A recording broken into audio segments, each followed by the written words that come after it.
ओम श्री कृपा cooperative housing society तील रहिवासी बंधू भगिनींनो,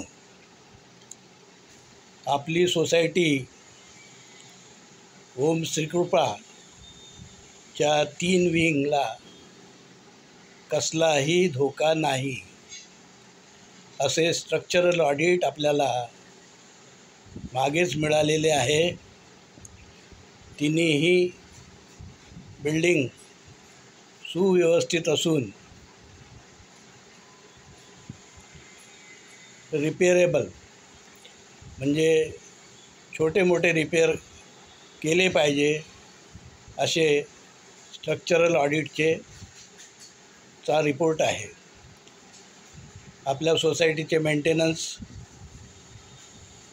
रेग्युलरली होत आहे का ही बघण्याची जबाबदारी आपणा सर्वांची आहे।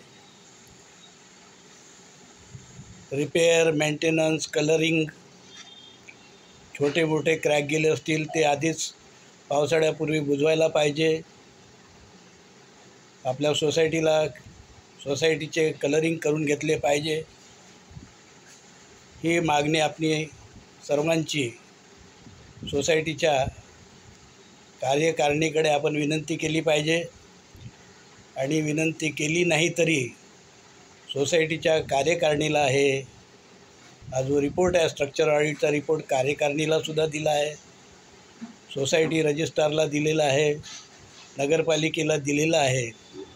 त्यामुळे आता त्या रिपोर्टच्या अनुषंगाने त्यावर रिपेअरचं काम करून घेणे, त्यासाठी जनरल बॉडीची मीटिंग बोलवणे, त्यामध्ये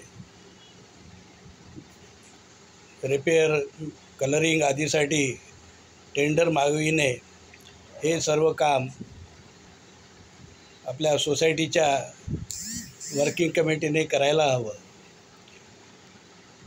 सोसायटी सुव्यवस्थित ठेवणे हेच सोसायटी वर्किंग कमिटीचे काम असते आणि आपली सोसायटी उत्तम स्थितीत आहे, त्याला थोडं छोटे मोठे रिपेअर करावे लागणार आहेत, ते करून घ्यावे अशी माझी सोसायटीच्या कार्यकारिणीला विनंती आहे। अजून एक विनंती ही आहे की सोसायटीच्या आवारामध्ये सोसायटीचं जनरल संडास आहे, त्यामध्ये पाणी आणि लाईटची व्यवस्था नाही आहे। स्वच्छतेसाठी पाण्याची व्यवस्था आवश्यक आहे आणि रात्रीसुद्धा लोकांना त्या संडासामध्ये जाता यावं यासाठी लाईटची आवश्यकता आहे। सोसायटीला आता